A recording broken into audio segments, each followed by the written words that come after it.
সে গাঁটার জবর আদিবাসী লোক আছু সেটা ভাই সরকার খাইটা বলা আমাকে জবরদস্তি আমার জমি চাই না আমাকে সরকার বিচার করা আছে সেটা ভাই আমি মালকানগিরি জেলা কানে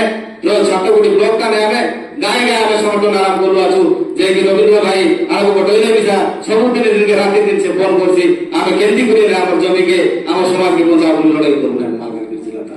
তারপরে ওখানে আইনগত নিয়ম সাড়ে পারবো সরকার যে এ মালকানগিরি জেলাতে যে খনি কাটার জবর আছে খনি সম্পত্তি জবর আছে এই আদিবাসী গুলো কেটে আমাকে সেটা লাভ হয়েছে বলে বিচার করে করে আমাকে গোষ্ঠীগত জঙ্গল জমি পাঠানোর মধ্যে এলাকা লড়াই করি মাসে বসলাম করে কলেক্টর বাধ্য হয়ে গিয়ে আমাকে 157টা টাকা দেওয়া আরই আছে তা লড়াই করবা